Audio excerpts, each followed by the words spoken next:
¿Era Farro, Pontoni y Martino? ¿Es que el equipo? Farro, Pontoni y Martino, ¿no? Lassina, Mancini, Basso, Subieta, Greco y Colombo. Imbeloni, Farro, Martino y Silva. Famoso igual San Lorenzo, ¿no? ¿Lo vio mucho? ¿Lo fue a ver mucho a ese equipo? 46 entero. ¿Completo? ¿De local y visitante? No, visitante solamente en Ferro. Ah, solamente en Ferro. Gol de Pontoni en Ferro. En cancha de Ferro, en Caballito, cerca de su casa. Sí. Nuestro pesar por el fallecimiento del Papa Francisco, nuestro abrazo a todos los católicos de México, pero también a los no católicos. El Papa Francisco fue un humanista, un hombre que estuvo cerca siempre del más humilde, de los pobres. Todavía el día de ayer su mensaje fue por la paz, así que es una pérdida dolorosa.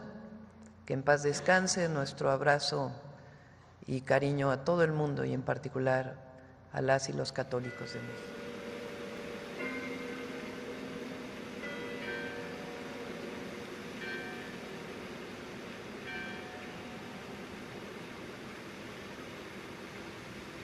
Será el primer papa enterrado fuera del Vaticano en más de un siglo.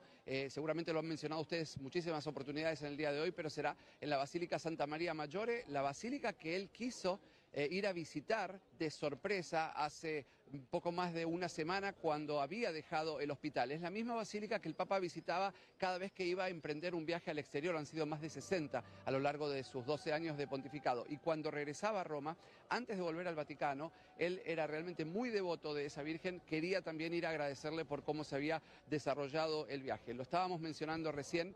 El funeral del Papa, al cual se estima la presencia de líderes de todo el planeta, muy probablemente quizás quiera venir también el presidente de los Estados Unidos, Donald Trump, no puede ser hasta dentro de 4 días como mínimo y 6 días como máximo. La fecha que se está especulando aquí es que sería ya en el fin de semana. Todavía no hay confirmación oficial por parte de la Santa Sede, y el cónclave tiene que comenzar 15 días después del fallecimiento del Papa y no más tarde que 20 días después. Por lo tanto, se cree que estamos hablando ya de la primera semana de mayo, aunque para eso todavía falta mucho. Hoy por hoy los esfuerzos de la Oficina de Prensa del Vaticano, que ha tomado absolutamente desprevenido, a diferencia de la muerte de lo que ha sido el Papa Juan Pablo II, que fue una agonía prácticamente televisada y seguida en todo el planeta en directo, en este caso ha tomado a todos por sorpresa. Un día festivo aquí en Roma, se llama el Lunes del Ángel. Habitualmente los papas, y Francisco también era muy respetuoso de esta tradición, se asomaban al mediodía para desearle a todos un buen almuerzo. Cari fratelli e sorelle, buona Pasqua. Il maestro delle cerimonie di leggere il messaggio. Sono vicino alle sofferenze dei cristiani in Palestina e in Israele, così come a tutto il popolo israeliano e a tutto il popolo palestinese. Preoccupa il crescente clima di antisemitismo che si va diffondendo in tutto il mondo.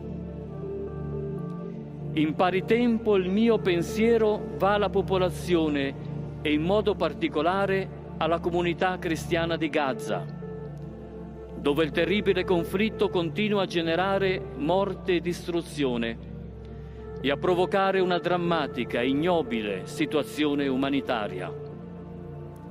Faccio appello ai belligeranti: cessate il fuoco, si liberino gli ostaggi, si presti aiuto alla gente che ha fame e aspira ad un futuro di pace.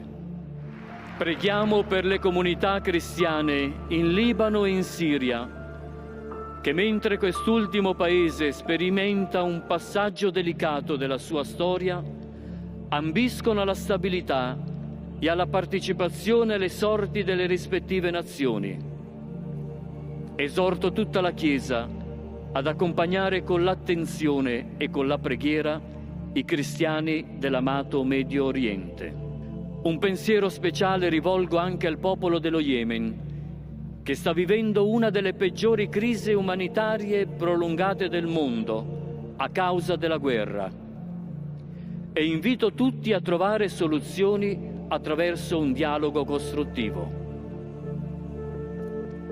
Cristo risorto e fonda il dono pasquale della pace sulla martoriata Ucraina e incoraggi tutti gli attori coinvolti a proseguire gli svolti volti a raggiungere una pace giusta e duratura. In questo giorno di festa pensiamo al Caucaso meridionale e preghiamo affinché si giunga presto alla firma e all'attuazione di un definitivo accordo di pace tra l'Armenia e l'Azerbaigian, che conduca alla tanto desiderata riconciliazione nella regione. Cari fratelli e sorelle, buona Pasqua. Il maestro delle cerimonie di leggere il messaggio. Sono vicino alle sofferenze dei cristiani in Palestina e in Israele, così come a tutto il popolo israeliano e a tutto il popolo palestinese. Preoccupa il crescente clima di antisemitismo che si va diffondendo in tutto il mondo.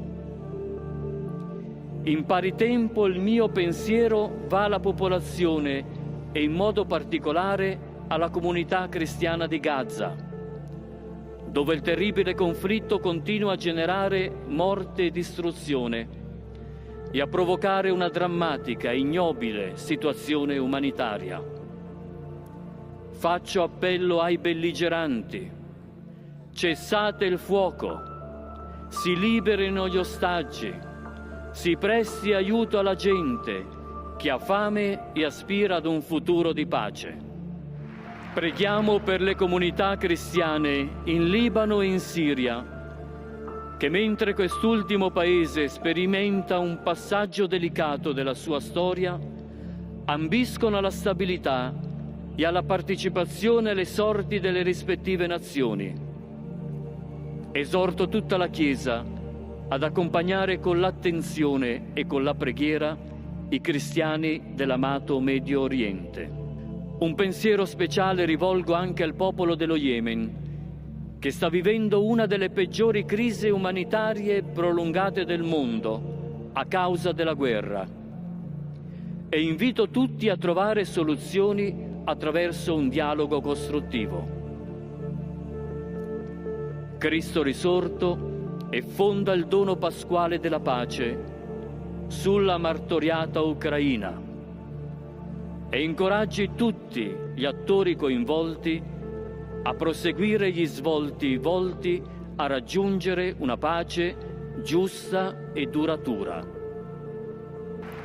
In questo giorno di festa pensiamo al Caucaso meridionale e preghiamo affinché si giunga presto alla firma e all'attuazione di un definitivo accordo di pace tra l'Armenia e l'Azerbaigian, che conduca alla tanto desiderata riconciliazione nella regione. La profecía del último papa está por cumplirse, y nadie lo sabía. Durante siglos, la lista de San Malaquías ha predicho con asombrosa precisión cada pontífice de la Iglesia Católica, y ahora estamos en el final de esa lista. Francisco, el llamado Petrus Romanus, sería el último papa antes del colapso de la Iglesia tal como la conocemos. Lo inquietante es que eventos recientes parecen encajar con las advertencias: crisis internas, escándalos, una pérdida masiva de fieles y tensiones geopolíticas que podrían marcar el inicio del fin. ¿Es posible que estemos viendo el cumplimiento de esta antigua profecía? Algunos expertos afirman que no es más que una coincidencia, mientras otros ven en cada señal un aviso claro. Lo cierto es que si San Malaquías estaba en lo correcto, estamos a punto de presenciar un cambio sin precedentes en la historia del Vaticano. Francisco hizo una jugada maestra para elegir a su sucesor. 15 días después de la confirmación de su muerte, se convocará un cónclave para elegir al nuevo papa. En este proceso, los cardenales se encierran en la Capilla Sixtina para elegir al nuevo líder de la Iglesia, evitando cualquier tipo de influencia externa. Pero ¿cómo se elige al nuevo papa? La votación es diaria, secreta y por escrito. No pueden ser más de 120 electores y solo pueden votar aquellos menores de 80 años. Actualmente hay 252 cardenales, de los cuales 114 tienen 80 años o más. Y en 2025, 14 llegarán a la edad límite.